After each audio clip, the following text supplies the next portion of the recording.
Bienvenue dans ce nouveau numéro d'Entretien avec un trader. Nous avons le plaisir aujourd'hui de recevoir Thomas, également connu sous le nom du Globe Trader sur YouTube. Connu pour son concept original de voyager dans un camion aménagé tout en partageant ses aventures de trading, il a su captiver son public avec ses récits de road trip et ses analyses du marché. Toujours transparent sur son évolution et ses résultats, il a su gagner la confiance de sa communauté en partageant ses hauts, mais aussi ses bas en temps réel. Dans cet épisode, nous allons discuter avec lui de son parcours, de son approche du trading, mais surtout de son expérience en trading sur le marché du Forex, notamment avec la stratégie ICT. Nous avons hâte d'en apprendre davantage sur les défis uniques qu'il a dû relever en tant que trader nomade et sur les leçons qu'il a apprises en cours de route. Bienvenue Thomas et merci d'avoir accepté mon invitation.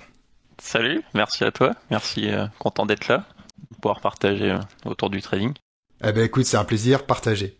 Donc, pour commencer cet entretien, j'aimerais que tu m'expliques en quelques mots seulement ce qui t'anime dans cette activité, dans le trading. Oula, plein de choses. Un concept de base que j'aime bien, c'est pour devenir trader, il va falloir une très bonne connaissance de soi, une évolution permanente aussi, d'en apprendre toujours plus sur soi, ses mécanismes, ses croyances limitantes, et tout ça, parce que pour être un trader gagnant, va falloir apprendre à se connaître au mieux.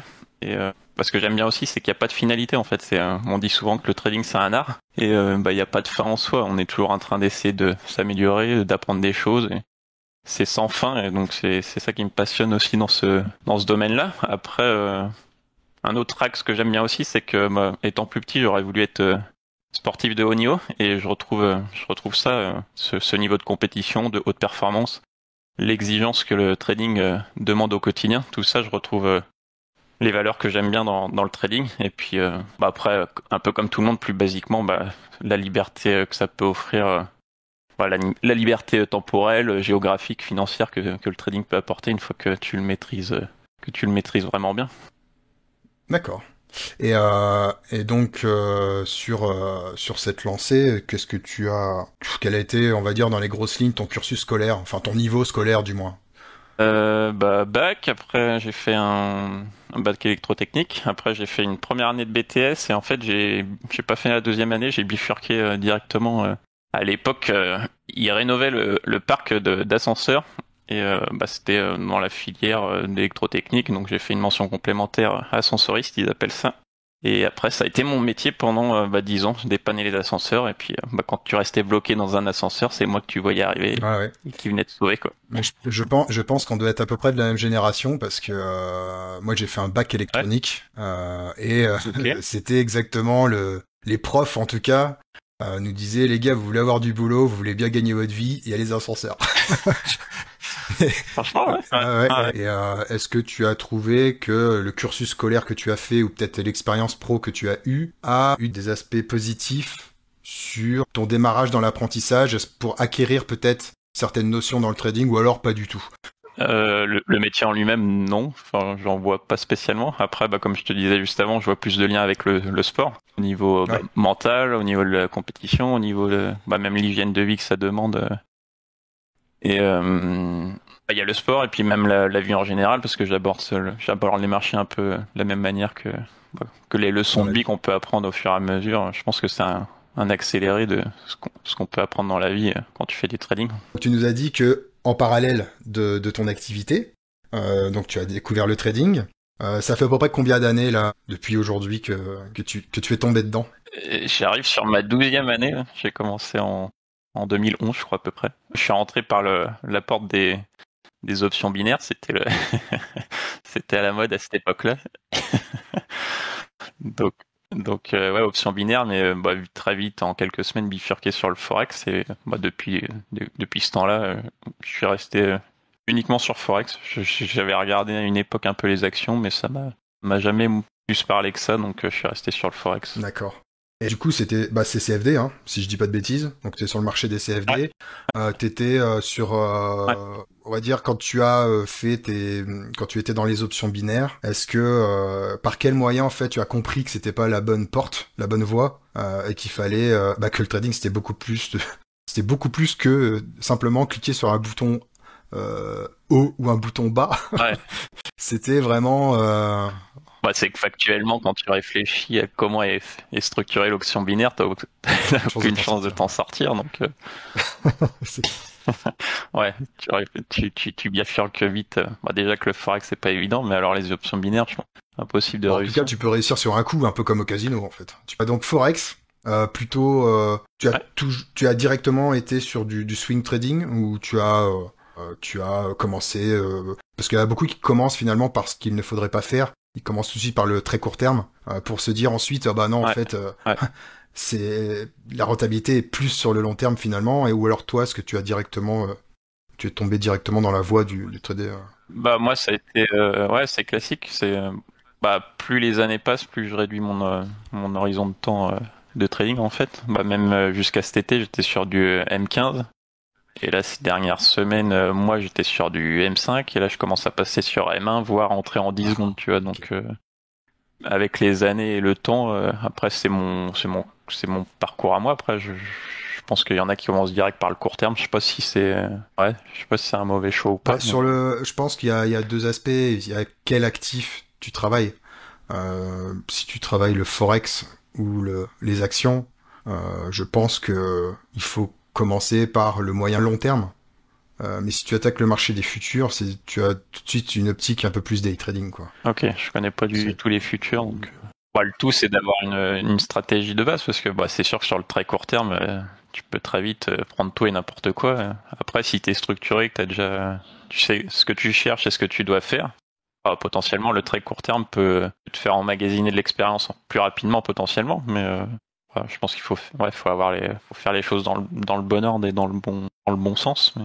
Avant de réamorcer un peu la partie trading pure, on va parler un petit peu de l'expérience que tu as eue il y a quelques années, parce que c'était pas hier non plus, hein, c'était il y a 3-4 ans, hein, si je me trompe pas, où tu as créé une chaîne YouTube. Tu avais un concept bien particulier.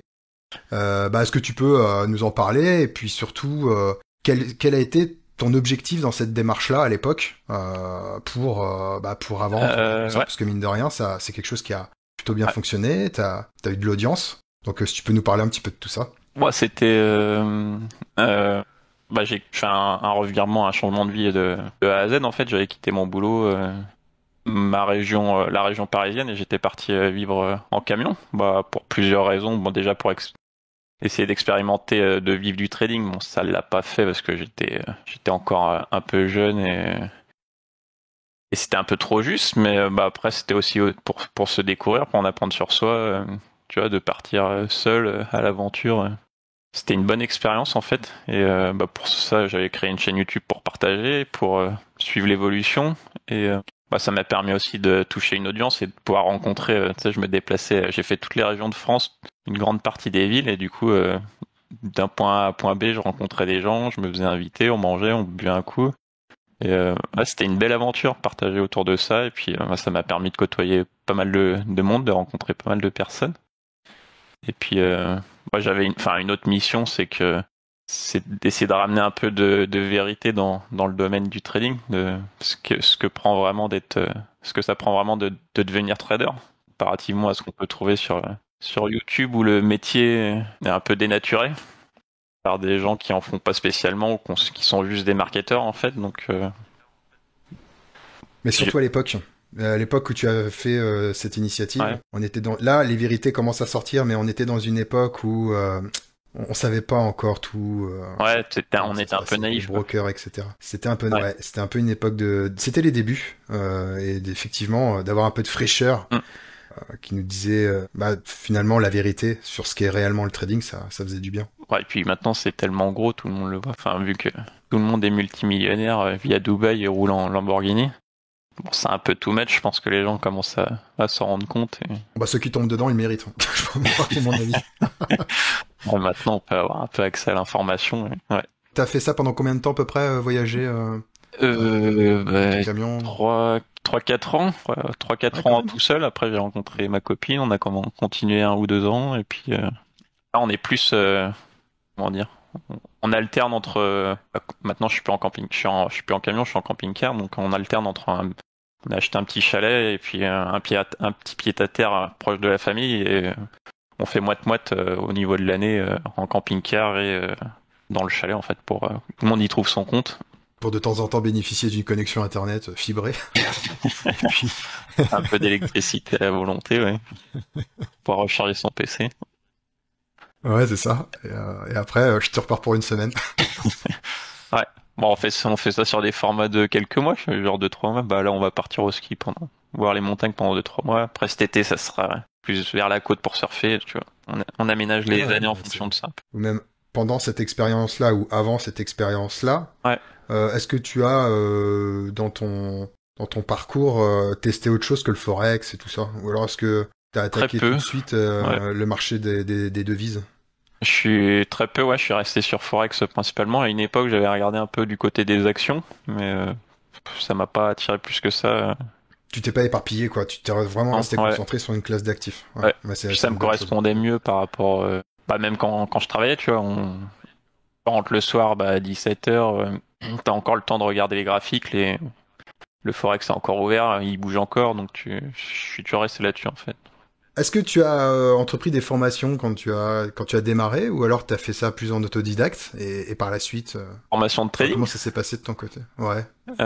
Non, j'en ai jamais payé. En vrai, j'ai jamais vraiment eu confiance en ceux qui proposaient ce genre de service au niveau crédibilité. Ouais.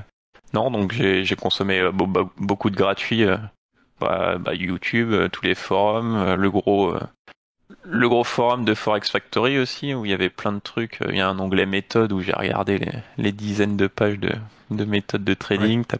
Tu cherches tout et n'importe quoi. J'ai lu énormément de livres aussi. J'ai même appris l'anglais pour pouvoir lire encore plus de livres et toucher le marché anglophone. Donc j'ai énormément appris comme ça. Pas de formation de niveau trading. Après, j'ai fait beaucoup de formations au niveau de développement personnel, psychologie. D'accord. Au niveau de la performance, plus ce genre de choses en fait à implémenter après dans ton trading quotidien. Mais et sous forme de PNL, d'hypnose, comment ça s'est... ce genre de choses. Ouais. D'accord. Ouais, ce genre de pratique. Donc là, t'as trouvé quelqu'un. Comment ça s'est passé? Parce que c'est quand même. C'était pareil, c'est le même. Tu payes il y a des formations en ligne, en vidéo, et puis d'accord, ok. Tu trouves beaucoup de contenu, de livres, pareil, mais ouais, c'est plus là où j'ai mis mon argent en fait que dans des formations en trading. D'accord. Et donc t'as jamais, à aucun moment, ressenti le besoin de te dire, allez, il faut que je franchisse le pas. Ça bloque, il y a un truc qui bloque techniquement et j'y arrive pas, quoi. Jamais tu t'es orienté là-dessus. Comme je te disais, j'ai pas confiance et puis les retours que j'ai, je sais très bien que les gens, tu vas dans une formation, tu passes à la deuxième, tu passes à la troisième, à la quatrième, et t'en ressors. Parce que t'as jamais vraiment quelque chose, quoi. Parce que t'as l'avantage d'avoir côtoyé du monde, je pense, aussi. Ouais, avec une petite chaîne comme ça, t'as des retours, puis les gens, en général, ils en font pas qu'une, donc ils en font plusieurs, et t'as les retours, ils comparent, ils te confirment avec le temps qu'il n'y a pas forcément besoin d'aller. Selon toi, un formateur qui aujourd'hui propose ses services se concentre sur le marketing, sur tout ça. Quelle est ton approche par rapport à tout ça? Pour toi, c'est forcément quelqu'un qui ne gagne pas en trading? C'est quelqu'un qui veut se diversifier? C'est quelqu'un qui veut donner? Ou c'est clairement parce qu'il ne gagne pas en trading qu'il se lance dans ces... je pense que la majorité, surtout ceux qui ont pignon sur rue, le plus de visibilité, c'est pour le côté marketing. Ils gagnent pas, mais après j'ai pas de problème avec ça. Si demain moi je gagne très facilement sur les marchés et que tu peux apporter ta pierre à l'édifice et former réellement et vraiment accompagner les gens dans une démarche comme ça, parce que quand tu maîtrises un sujet, t'as envie c'est même un challenge d'essayer de former des gens, donc j'aurais pas de problème avec ça. Après c'est plus les personnes qui proposent ce genre de service et les résultats qu'ils n'ont pas et la crédibilité qu'ils n'ont pas, je trouve. Ouais, donc selon toi, il faudrait vraiment s'orienter vers un accompagnement en one-to-one ou peut-être en équipe, mais je veux dire en équipe restreinte où tu mentoring vraiment les gens, quoi. Quand tu fais énormément de volume, je pense que les gens, c'est quand même du contenu YouTube, quoi. T'en ressors pas énormément de choses. Mm-hmm. Et après, je pense qu'il y a un marché. J'aurais pas de problème si la personne est réellement légitime, une vraie valeur ajoutée. Le problème qu'il se diversifie, au contraire. Hein. Parce que quand on voit apporter plus de valeur sur le marché, quand on voit ce qui existe actuellement, ça serait que mieux, je pense. Ouais, c'est sûr. Et moi, je pense que en fait, il y a beaucoup de gens qui ont une bonne démarche mais c'est ceux qui ne sont pas le plus visibles. Donc du coup, tu vas en premier, tu vas avoir la partie visuelle de l'iceberg, où là tu auras les gros marketeurs, les grosses formations qui valent pas. Et puis en dessous, tu as plein de petits qui sont de c'est bonne plus volonté. de ce côté-là. Voilà, c'est là-dessus qu'il faut se tourner. Et Je me faisais la même réflexion. Cet été, j'ai passé beaucoup de temps au Sable d'Olonne et on a fait quelques restos et je me disais, tu sais, ceux qui ont vu sur la mer les plus belles places, c'est pas forcément les meilleurs restos. Quand tu vas 2 rues plus loin dans les petites ruelles, c'est là où t'as les meilleurs restaurants, la meilleure gastronomie. Et voilà, c'est un peu pareil en trading. Ils ont plus de visibilité, mais ça sera pas forcément là où t'apprendras le plus de choses et ça sera le plus qualitatif, quoi. Et toi, on en revient un peu à ce que me disait sur un précédent podcast avec Arnaud. Il me disait que pour lui, la première des choses, l'importance vitale, si tu veux vraiment faire du trading une activité à part entière, c'est de trouver des mentors. Lui, ça a été son cas. Il a été, pas physiquement, en tout cas, il a tout de suite été du côté des Américains. Il a trouvé une bande de gars qui gagnaient sur les marchés, etc. Ils l'ont pris sous son aile. Il a été mentoré.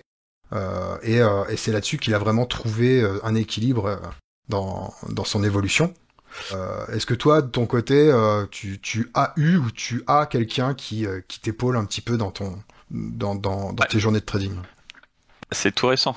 J'ai créé mon Discord il y a quelques mois et c'est arrivé juste avant Noël, quelques jours avant, je crois. Une personne qui m'a contacté et au bout de 5 minutes, j'ai parlé 5-10 minutes avec elle et j'ai senti qu'il y avait quelque chose de particulier avec cette personne-là. Et en fait, il s'avère que c'est une personne qui fait ça depuis 30 ans, qui est dans le métier, qui connaît dans le métier depuis du coup 30 ans, qui a des perfs incroyables. Ouais. Des trucs qu'on n'imagine même pas en fait, parce que on regarde sur YouTube, mais là on parle de l'élite, de ce qui peut se faire, je pense, dans ce domaine-là. Et j'ai la chance qu'il m'accompagne depuis quelques mois. Et c'est une chance incroyable, mais c'est aussi ça fait bizarre parce que du coup ça remet à zéro toutes tes croyances en fait. D'accord. Parce que tu pouvais penser Tout ce que t'emmagasines en 11 ans. ouais, tout ce qu'on a pu apprendre, tout ce qu'on a pu accumuler en fait. Et donc pendant des semaines, c'est comme si t'es un peu KO debout, tu sais plus trop quoi penser et ce que tu dois faire. Et je pense que c'est un mal pour un bien en fait. Tu dois passer par là pour après quand tu le vois faire au quotidien, il m'envoie ses signaux, il m'envoie ses perfs, il m'envoie tout. Et c'est une chance incroyable, mais faut le temps de digérer l'information et de voir et de changer ses croyances au fur et à mesure. Et ouais, avoir un mentor, je pense que c'est obligatoire. Les croyances dont tu parles, c'est des croyances liées au montant des PNL, à la performance en soi. Par exemple, tout. Ouais. Tout, ouais, oui, c'est le pourcentage qu'il peut faire chaque jour, c'est les montants avec lesquels il joue, c'est comment il voit les marchés, comment il les aborde, comment il se comporte en fait au quotidien. Tu le vois, même s'il prend des pertes, ça ne l'affecte pas, il continue dans son scénario, il lâche pas. C'est En fait, toi, on nous impose. C'est ça le plus important, je crois. Ouais. On nous impose sur YouTube, sur les médias et tout ça, il y a toujours ce truc le mec qui fait des perfs incroyables est vu comme un mytho, est vu comme un charlatan, et toujours on va te dire oui, les fonds d'investissement ils font pas plus de 10% par an, donc si t'es Et moi c'est ça, à une époque en tout cas, ça m'a beaucoup bloqué cette affaire-là. Je me disais mais comment y a des gens qui te disent qui ont l'air d'avoir du métier, te disent ça, tu dis mais comment on va faire alors? 10% par an, c'est rien. Il y a plein de mythes, je crois, parce que c'est véhiculé par des gens qui connaissent pas le domaine. Parce que là, je te parle de cette personne-là qui était dans le système, donc il sait de quoi il parle. Et oui, moi aussi, j'étais comme toi, bloqué à dire que 2% par mois, c'est déjà très bien. Ouais. C'est ça. Et alors, en fait, mais on est très loin de la réalité. Enfin, on se crée la réalité qu'on veut, mais... Et ça le fait que t'aies vu quand même tout ce que t'as vu avant, le fait d'avoir... parce que 11 ans, c'est pas rien, mine de rien, d'heures de trading, enfin d'heures à regarder les marchés. J'imagine qu'il y a quand même tu en tires du positif quand même. Je repars un peu de zéro, quoi. J'essaie d'épurer, de me rapprocher de ce qu'il fait lui, parce que il me partage sa méthodologie, ses signaux au quotidien, et donc ça prend un peu de temps à redigérer toutes les informations, restructurer, laisser tomber les croyances que t'as depuis 11 ans, que t'as ancrées fortement. Donc ouais, c'est un long processus, mais à faire ça tout seul, tant que tu vois pas quelqu'un le faire, c'est parce que déjà même quand tu le vois faire, t'y crois pas. Ouais.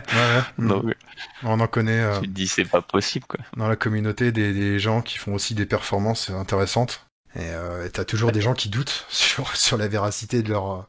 Ben non, en fait, il y a pas à douter parce que c'est la réalité des choses.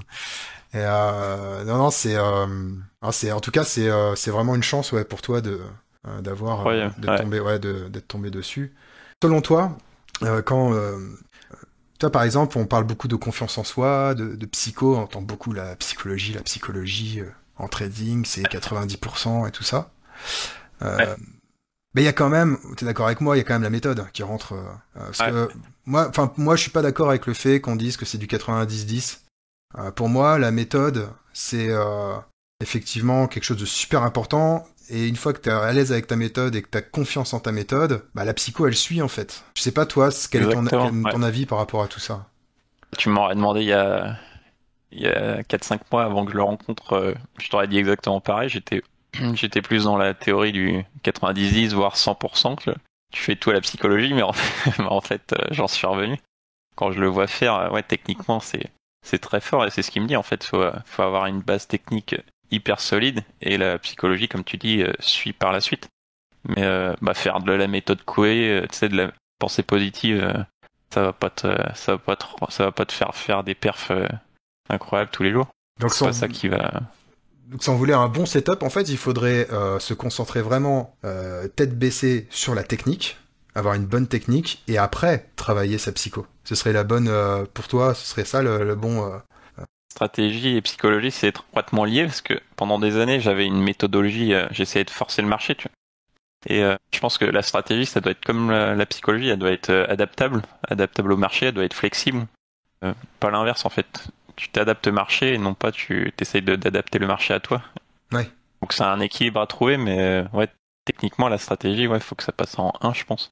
Par contre, il y a aussi, alors ça c'est une autre info intéressante que j'ai tirée de Trader Tom, c'est que on passe, comment dire, la psycho a quand même une partie très importante dans le trading, mais on ne la travaille pas. Donc dans le sens où toi tu sais très bien ce que c'est que de travailler sa psychologie, mais t'as des gens qui savent pertinemment que la psycho prend une place énorme dans le cursus d'évolution dans le trading, mais qui ne font rien. Tu sais, qui ne font rien pour améliorer cette partie-là. J'entends PNL ou autre. Après, ça dépend. Truc tout simple, cohérence cardiaque, toi, respirer, apprendre à Ouais, respirer pour ouais. gérer son stress et tout ça. Et en fait, on travaille pas assez là-dessus, je pense. Mais ça, c'est quelque chose qui, selon moi et je pense selon beaucoup de monde, doit venir après. Après un bel apprentissage sur la technique. Ouais, ouais. Bah oui, sinon tu te retrouves des années après, tu regardes en arrière et t'as pas progressé en T'as pas fait. avancé. Ouais, c'est ça. C'est le problème. Mais même au-delà de ça, là tu vois, depuis ce début d'année, j'ai pris un coach en fait, et c'est quelque chose qui existe très peu ou pas en fait. Et on est dans un domaine ultra concurrentiel. N'importe quel sportif de haut niveau a un coach, et nous dans le trading, on pense que tout seul dans son bureau, dans sa chambre, on va pouvoir battre les meilleurs ordis, les meilleurs cerveaux du monde tranquillement de chez soi comme ça, sans faire d'efforts. Et je pense que même du coup psychologie, coaching, ça peut aller aussi avec parce que Mhm. pour être plus factuel, voir ce qui bloque, les grosses croyances limitantes qu'on a, les biais qu'on a, l'auto-sabotage, tout ça, ça rentre en ligne de compte quand il s'agit de gagner, quoi. Autosabotage, entre guillemets, le tilt. C'est ça. Le vocabulaire Ça qu'on a peut beaucoup. prendre plusieurs formes. Ouais, Ouais. ça peut prendre le tilt, ça peut prendre même la peur de gagner, tu vois, qu'on retrouve dans le sport. Quand tu te mets à gagner, t'es en rond au marché, tu sais pas pourquoi. Ouais. T'as des plafonds de verre, tout ce genre de choses. Si tu fais ça tout seul, le mentor aide aussi à ça, mais un coach peut... Coach de même vie et trading, pour moi c'est lié. Les problèmes que tu as dans le trading, le trading c'est un miroir, donc les problèmes que tu as dans ta vie, tu vas les retrouver dans le trading. Je pense si tu as un manque de confiance, si t'as tout ça, le marché c'est un révélateur de ce que t'es à l'instant T, je pense. Donc après c'est coach de maintenant tu as des coachs de haute performance, des coachs de performance en fait. Pareil que c'est les mêmes biais, c'est les mêmes principes qu'on retrouve chez les sportifs en fait. Hein. Pour moi, il y a très peu de différence entre les deux. La discussion était très intéressante autour de la psycho et tout ça. Bon, on va parler un petit peu trading, un peu méthode, du moins ta manière de voir le marché. tout en prenant en compte bien sûr que tu as remis beaucoup de choses en question. Bah écoute, si tu veux bien partager ton écran, et puis comme ça tu vas nous partager un petit peu ta manière de voir les choses. Ok. Donc, comme je te disais juste avant, il y a encore quelques semaines, tout ce que je faisais, je le partageais sur ma chaîne YouTube. En fait, c'est des concepts je base mon trading uniquement sur les principes d'ICT que j'ai appris, de Smart Money ou d'ICT, peu importe comment on l'appelle. Et c'est à base je tradais uniquement les breaker blocks, en fait, ce genre de setup où tu rentres à la vente ici une fois qu'il y a eu un piège qui a été créé. Si on prend un exemple graphique, tu vois qu'il y a une tendance baissière comme ça. Je vois qu'il y a une belle accumulation, un order block. C'est des zones sur lesquelles je vais potentiellement vouloir me positionner. Et pour ça, je vais attendre une réaction du marché. Et tu vois le setup que je te disais, on le retrouve ici, où tu as la base, une prise de liquidité par le haut, par le bas, et on vient se repositionner sur les 50% à peu près. Ouais, les 50%, c'est un peu comme la recherche de liquidité finale avant d'entamer le vrai mouvement, quoi. Le point d'équilibre, ouais, ils viennent refermer des ordres et souvent tu as un order block en plus petite unité de temps. Là, on peut pas aller, faudrait aller en 10 secondes, mais il y en avait un hier et tu vois, ça fait ce genre de trade. Donc actuellement, ça fait encore partie des setups que je trade, mais je les trade plus spécialement de la même façon et j'ai aussi d'autres zones d'intervention, mais c'est un setup qui reste valide et c'est ce que je partage dans les vidéos. Et on est encore, il y en a beaucoup qui traitent ça sur le Discord et ça fonctionne plutôt bien. Mm-hmm. Donc voilà, uniquement price action, depuis des années en fait. Ça fait seulement plus d'un an que je m'intéresse, que j'ai appris en fait les concepts de ICT et de Smart Money. Mais même avant ça, ça faisait déjà plusieurs années que je tradais sans indicateur. Que en fait, je tradais la liquidité plus ou moins sans le savoir. Après, c'est toutes les notions d'imbalance, d'order block que j'avais pas en fait. Et t'as jamais utilisé d'indicateurs, du coup, t'as jamais utilisé un RSI, si? Ouais, les indicateurs, ouais, si, j'ai eu le parcours classique, j'ai fait de l'indicateur, du chartisme, j'ai fait du Ishimoku pendant des années, j'ai fait des harmonic patterns. En fouillant tout, t'essayes tout, et en fait, avec les années, t'es pur et t'arrives au price action, en fait, sans rien, sans juste le prix, se suffit à lui-même parce que pour moi les indicateurs c'est soit dérivé du prix, soit un dérivé du temps et si t'arrives à comprendre et à lire plus ou moins les deux, pour moi t'as pas spécialement besoin d'indicateurs. Et puis on retrouve à force de lire, par exemple je parle des divergences, quand tu es habitué à les voir et à lire le graphique et d'avoir les indicateurs, tu enlèves ton indicateur, tu la vois la divergence. Tu la vois, la divergence c'est ni plus ni moins qu'une répétition d'un mouvement toujours plus bas, mais qui a été sans momentum, qui a été fait plusieurs fois à l'affilée. Et en fait, c'est une stabilisation du prix et ça te donne peut-être un point de départ pour un rush dans l'autre sens. C'est ça. Ouais. C'est comme on disait, ICT le dit aussi, c'est time and price. Donc c'est le temps et le prix. T'as uniquement ces deux variables à maîtriser en fait. Et donc ouais, les divergences, tu peux les voir à l'œil nu et tu sais que potentiellement là le RSI ferait une divergence, mais t'en as pas spécialement besoin avec la pratique et le temps en fait. Le fait d'avoir trouvé ton mentor, ça va être plutôt sur le côté, donc comme tu l'as dit, biais, etc. Et du coup, tu as aussi réduit ton unité de temps depuis, c'est ça? J'ai réduit mon unité de temps. J'ai réduit le nombre de paires que je surveillais parce que en fait, j'avais besoin de beaucoup de paires pour voir ce genre de setup, en fait, parce qu'il n'y en avait pas énormément au cours de la journée. Mais du coup, focaliser sur quelques paires, parce que quand t'es en 1 minute, t'en vois suffisamment dans la journée, en fait. Donc, principalement. Puis, il y a quand même des notions qu'il m'a partagées, que je connaissais pas et que on trouve pas spécialement sur YouTube, quoi. Ouais, c'est ça, des notions qui sont un petit peu plus... d'un mec qui ça fait 30 ans qu'il est sur le marché, quoi. Voilà, exactement. Et tu vois, c'est horizon de temps très court, ça fait des stops un peu comme on peut trouver sur YouTube avec des stops à 2-3 pips en fait. Mm-hmm. Et tu vois, sur des journées classiques, t'as un range de 50, 100, 150, voire 200 pips quand il y a des journées avec des news. Donc quand t'as un stop à 2 pips, 2-3 pips, ça te permet de faire de la performance tous les jours en fait. Ouais. Alors sur des setups M15, Le delta est beaucoup plus petit. En fait, t'as un stop beaucoup plus large. Du coup, pour faire de la performance, t'as moins de signaux, t'as un stop plus large. Et... Tu prends plus t'as une stratégie de profit ou t'as une stratégie de plutôt trailer ton stop loss? Comme avec tout dans le marché, rien ne fonctionne tout le temps et comme je te disais avant, faut essayer de s'adapter au max. Donc, ouais, j'ai des zones de TP potentielles et mais il n'y a pas que ça en fait. Tu peux avoir dans l'idée dans quelle zone le marché peut aller, mais il faut s'adapter à ce qu'il fait actuellement en fait. Tu vois, s'il arrive à deux pips de ton TP et qu'il repart en ligne droite vers ton stop, en fait, faut toujours s'adapter. Faut avoir des idées en tête, mais voir comment le marché réagit à l'instant T, comment il arrive dans la zone. Donc ouais, des zones de TP, mais des zones aussi de trail stop, enfin des zones de trail stop, voir un stop suiveur. Et c'est un mix entre les deux. C'est toujours un équilibre à trouver. Mais au-delà ouais, pour moi, l'entrée est plus simple que la gestion de position. Ouais. Y a pas en plus, il y a pas de règle absolue. C'est ça.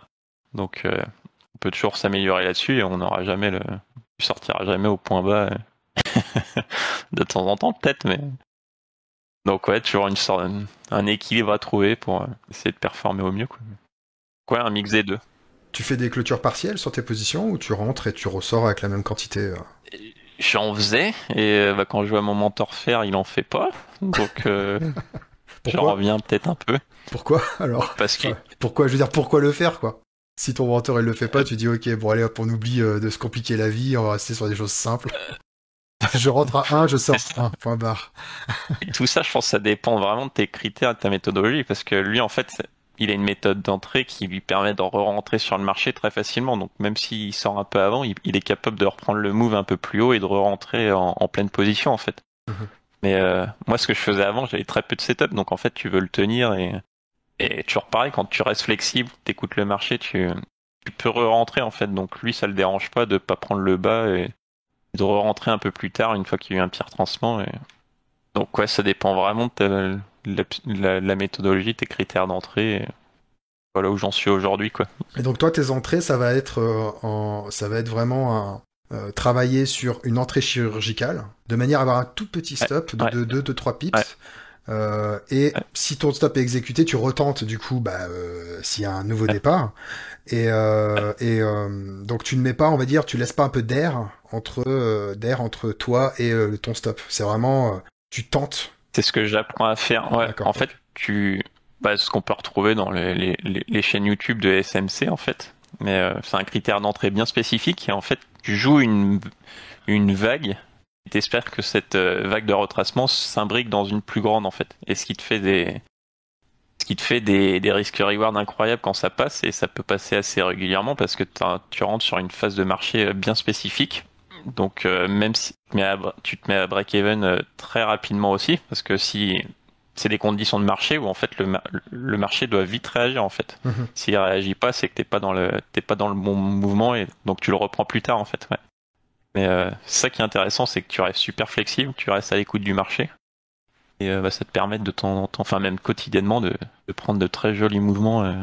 Donc ouais, t'espères trouver la plus petite unité, la plus petite vague qui va s'imbriquer dans une plus grande en fait. Donc tu interviens sur des zones très précises et t'attends un signal sur cette zone-là en espérant que se convertisse. Tu vois, si tu rentres sur des M1, tu vas espérer jouer un setup 15 minutes qui est en M15, H1, ce genre de choses en fait. C'est ce qu'on retrouve dans les chaînes de YouTube de Smart Money.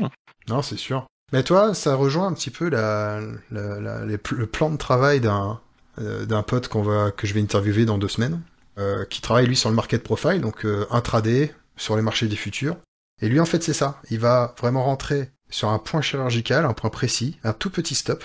Mais par contre, il va laisser vivre le prix. Il va laisser vivre le marché. Il va pas mettre à break-even tout de suite. Et lui, c'est TP ou break-even après, toi. C'est vraiment, il y a pas d'autres possibilités et ça lui fait faire des performances incroyables. Et du coup, tout ça, là, ça te fait passer combien de temps sur tes écrans par jour? Pas mal, même de plus en plus, parce que en descendant en unité de temps, après ça dépend si t'as fait ta journée, à chacun de mettre son cursus là où il veut, mais ouais, je passe pas mal d'heures derrière les écrans. Puis là surtout que j'ai du coup du nouveaux concepts à regarder et à apprendre, donc j'essaye d'emmagasiner au maximum et de capitaliser sur ce qui m'apprend, raccourcir le temps d'apprentissage, quoi. Donc pas mal d'heures par jour. Ouais. De toute façon, quand on est en phase de développement, on est toujours, c'est un nombre d'heures incroyable, quoi. Ouais, pour que ça devienne Voilà, instinctif, mécanique. que ça devienne Ouais. ancré, ouais, conscient. Et si, toi, par rapport à tout ça, si tu pouvais revenir en arrière, si tu pouvais revenir il y a 11 ans, qu'est-ce que tu dirais du coup pour gagner du temps à ton toi d'avant, ton toi de l'option binaire? Euh, Se spécialiser déjà dans genre un setup, une condition de marché, et mais de le backtester à fond, le regarder tous les jours, regarder toutes les métriques, en quelle situation, pourquoi il arrive là, comment il se spécialiser en fait, parce que sinon tu passes d'une méthode à l'autre, d'un concept à l'autre, et les années passent, tu regardes en arrière et t'as très peu avancé, parce qu'en fait moi le vrai travail il commence une fois que t'as Ouais. une méthode gagnante. Et, beaucoup ont déjà échoué à trouver une méthode gagnante. Mais, le vrai travail il commence une fois que t'as la méthode, parce que tu vas voir le décalage énorme entre ce que ta méthode te dit de faire et les résultats potentiels que tu pourras avoir et ce que tu fais réellement. C'est là que le travail commence, parce que c'est là que tu vas devoir regarder et chercher du côté de tes croyances limitantes, de tes biais psychologiques, comme on parlait tout à l'heure, de l'autosabotage, toutes ces choses-là qui Mhm. t'empêchent de performer en fait. Et ça prend, moi, autant de temps, voire plus que de chercher une méthode gagnante. Donc, c'est même pas la moitié du chemin de arriver à trouver une méthode gagnante en fait. Et là, quand ton mentor, lui, qui est dans le métier depuis longtemps, qui a son truc, qui gagne tous les jours, qui prend de l'argent au marché tous les jours, tout dans est-ce qu'il y a des fois des envies d'apprendre des choses supplémentaires ou non, pas du tout, il fait ce qu'il sait faire Si, ça reste un étudiant. Il est capable d'aller acheter des formations d'un youtubeur où il sait très bien que il prend les infos où elles sont, pour ce qu'elles sont. Et si, il est tout le temps en train d'apprendre. Ouais. D'accord, ok. Ouais, et puis même, je pense que c'est indispensable, ouais, parce que quand tu penses que t'es arrivé, au niveau du trading, tu vas vite te faire attraper Par le marché. par le Si marché, tu ouais, penses être arrivé à la fin, à la ligne d'arrivée, à la fin du game. Ouais, ouais, c'est ça la fin du game, bah non, en fait. Ouais, ouais. ouais, un étudiant permanent, ouais, c'est impressionnant. Tes, tes propres trucs à travailler. Moi, c'est plus la confiance, la version risque. Et tu vois, c'est un peu ce qu'on disait tout à l'heure, c'est que je pense que j'avais une méthode qui pouvait peut-être fonctionner légèrement, mais très dur d'être régulier avec ce genre de. Donc j'essaie de bâtir une confiance sur une fondation pas spécialement assez solide. Donc je pense que ça peut changer en ayant comme on disait, une méthode solide, et la confiance viendra avec. Un autre truc dont on n'a pas parlé encore, qui me paraît super important, c'est la notion que j'ai à travailler. C'est que moi je suis plutôt un cérébral, un cartésien. Saint Thomas, je crois ce que je vois. Et je vois, en parlant avec mon mentor, c'est qu'il y a développé le côté instinctif en fait. On appelle ça, je crois, cerveau gauche, cerveau droit. Le cerveau gauche est Mhm. plutôt rationnel et le cerveau droit émotionnel, instinctif. Et trader un peu moins avec son cerveau gauche et peut-être un peu plus avec le cerveau droit, avec l'instinctif, avec les émotions.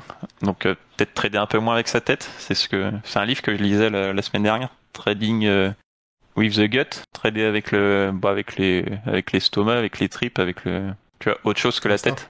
Ouais, l'instinct, on l'appelle Mhm. un peu comme on veut, mais là, je pense que j'ai ce penchant-là de trop mentaliser le trading. Et Mais pour toi, il faudrait laisser peut-être, bon, bien sûr, il faut une expérience dans les marchés pour arriver à cette étape-là, mais vraiment laisser parler son instinct, en plus, bien sûr, du reste, pour te dire ouais, non, ici, c'est dur à ouais, faire hein, parce ouais, que ouais. C'est la barrière entre l'instinct et l'ego, suivre ce que dit ton ventre, quoi. elle est Mhm. dure. Ouais, mais est-ce que c'est pas ta tête qui se déguise et ton ego qui te dit prends ce trade-là plutôt que celui-là? La barrière est subtile à trouver, je pense. Mais ça se rapproche peut-être de ce qu'on appelle, tu sais, dans le sport le flow, quoi, où tu trades un peu sans réfléchir, quoi. Comme quand tu conduis une voiture, tu penses même plus à ce que tu Mhm. fais et t'arrives du point A au point B, tu te souviens même pas que t'as démarré la voiture, quoi. Et j'ai pas trouvé cet état-là, mais je pense que c'est une piste, en le voyant faire, c'est une piste à creuser. Et, même les plus grands, hein, tu sais, ils enseignent, tu lis leur autobiographie, ils enseignent la méthode aux gens, mais ils savent pas expliquer Ça a marché pour eux. pourquoi eux vont pas prendre ce trade alors que leurs élèves vont prendre ce trade, et bah ce trade était perdant. Et eux, non. Ouais, c'est-à-dire qu'il va t'expliquer, il va te dire, ok, quand ça fait ça, tu rentres. Toi, ça fait ça, tu rentres. Et lui, il va dire, ah bah non, mais pas celui-là. Fallait pas rentrer là. Ah Ouais, ouais, ouais. c'est ça, Bah, c'est ce que je dis un peu trop cartésien, c'est que moi c'est pareil, j'ai petit A, le marché doit faire ça, petit B, le marché doit faire ça, petit C, et tu sais, tu suis ta checklist comme ça, mais il y a quelque chose de plus pour performer, pour vraiment faire partie de l'élite dans ce domaine, je pense. Ça peut pas s'apparenter que jusqu'à à suivre une checklist pour moi. Bah, en tout cas, faire partie de l'élite, c'est tout ce que je te souhaite, Thomas. Et on va finir avec deux petites questions que je pose généralement à toutes les personnes qui passent dans cet entretien. Tu nous as dit tout à l'heure que tu avais lu beaucoup de livres, donc ça va peut-être être compliqué pour toi de donner une réponse. Et quels sont les trois qui t'ont le plus marqué? J'ai fait une vidéo il y a pas très longtemps sur ma chaîne YouTube, donc c'est assez frais. Trois, donc on va en prendre un pour la psychologie, donc moi je vais pas faire original, Trader entrer dans la zone de Mark Douglas. Pour moi, il y a pas. Tu sais que je l'ai lu presque une dizaine de fois, je pense. Je le lis une ou deux fois par an, donc tu vois. En fait, tu peux si t'arrives à télécharger les croyances et les imbriquer dans ton subconscient et que tu trades avec ça au quotidien, t'es gagné, quoi. Il n'y a pas besoin de spécialement d'autres choses niveau psychologie pour pouvoir pour pouvoir performer. Ouais. Pour moi, il y a vraiment tout dans ce livre-là. Ouais. Pour deux, du coup, un truc plus axé sur toujours dans le trading, mais pour la performance, j'aime bien le livre de Steve Ward de High Performance Trading. C'est en gros, c'est 35 leçons d'auto-coaching pour coacher au quotidien, pour savoir ce que tu fais, comment améliorer, tu vas te poser les bonnes questions dans ton trading au quotidien, savoir ce que tu as bien fait, moins bien fait, ce que tu peux améliorer, ce que tu peux éviter de faire. Et donc c'est super intéressant et ça reprend un peu des questions qu'on a abordées aujourd'hui. Il va te demander pourquoi tu fais du trading, pour avoir un pourquoi solide pour pouvoir continuer à travers les années, même si t'es pas gagnant. Tu vois, faut quand même une sacrée persévérance et résilience pour passer à travers tout ça. Donc j'ai beaucoup aimé l'auteur en général. Après je crois il a 3-4 livres sur le trading, donc j'aime bien cet auteur-là. Et en 3, on va partir un peu plus du côté cerveau droit, comme on disait tout à l'heure, spirituel. Du coup, je fais beaucoup le rapprochement entre la vie et le trading, comme on disait. Et j'aime bien cet auteur, c'est Jiddu Krishnamurti. Il a plein de livres, j'en ai lu, je sais pas combien, mais un des plus connus, c'est Se libérer du connu. Et, c'est développer sa sphère spirituelle pour pouvoir performer au mieux. Je pense que c'est indispensable. On dit souvent de trader dans le présent, t'oublies ce que t'as fait juste avant pour pas ramener le passé dans tes trades présents, pour pas ramener tes frustrations, l'envie de te refaire, tout ce genre de choses en fait. Et ça, pour moi, c'est lié au spirituel. Et ce genre de livres peuvent créer des déclics ou des révélations. Donc j'ai beaucoup lu de ce côté-là aussi. C'est un livre qui ça parle du trading ou des activités Non, ça parle de la vie en général, en fait. Ouais, c'est comment aborder la vie. C'est un guide spirituel, un penseur, tu vois, un indien, je crois. Ok. En fait, tu remplaces le mot vie par trading et t'as exactement les mêmes. C'est incroyable. Tu remplaces le mot vie par sport, tu remplaces le mot vie par boulot, et puis du coup, t'arrives. Ouais, non, mais c'est intéressant. C'est intéressant. T'as des projets pour l'avenir? Au niveau, toujours, on essaye toujours d'en avoir. Niveau de la chaîne YouTube. Devenir l'élite. Ouais, ça j'espère, sans projet. Si j'y arrive pas en étant accompagné comme ça, je peux abandonner, je pense. Mais... Sinon, un peu le format qu'on fait là, c'est que j'avais dans l'idée grâce au Discord qui prend de plus en plus d'ampleur, on est déjà près de plus de 2500, du coup, ça m'a donné accès à des personnes de qualité, des traders gagnants, donc faire potentiellement des interviews de vrais traders en fait, qu'on retrouve très peu sur YouTube. C'est pour ça que j'ai beaucoup aimé ce que tu faisais et que je me suis pris au jeu de faire ça avec toi, parce que il y a très peu de chaînes avec des valeurs dans ce milieu, il y en a très peu, du coup. Merci à toi en tout cas, parce que c'est moi qui t'ai démarché, t'as accepté avec grand plaisir, et ça me touche beaucoup. Ça a vraiment été un échange passionnant. C'est une question quand même que j'ai pas forcément posée aux autres. Le sport, la place du sport dans ta vie. Ouais. Ah, on l'a pas. Moi, je sais qu'en ce qui me concerne, si j'ai pas fait 3 jours, pendant 3 jours, j'ai pas fait du sport, je ne peux pas trader. C'est-à-dire que je vais m'asseoir sur mon fauteuil, je vais bondir, je vais être énervé. Exactement pareil, c'est sport quasiment, peut-être pas tous les jours, un jour sur deux, mais au-delà du sport, c'est même l'hygiène de vie globale, hein. Pour moi, c'est pour performer c'est peut-être le domaine le plus concurrentiel au monde et tu peux pas te permettre de t'alcooliser le soir, être complètement décalqué, de dormir 2 heures par nuit. Donc ça joue, ça prend aussi un bon sommeil, une bonne alimentation, toute la gestion du stress. Comme le sportif de haut niveau, en fait, il laisse pas grand chose au hasard. Le sportif de haut niveau, les grands entrepreneurs, etc. Ouais, ils ont tous des routines, ils ont tous une hygiène de vie globale, quoi. Que après tu manges mal, tu dors mal, ça va jouer sur tes pensées, tes émotions, qui vont jouer sur tes actions, et tu vas prendre des mauvaises décisions, et un cercle vicieux. Donc. Ouais, c'est sûr. C'est super important d'avoir un cadre global. Moi, ce que j'aime bien aussi dans ce trading, c'est l'exigence que ça demande au quotidien.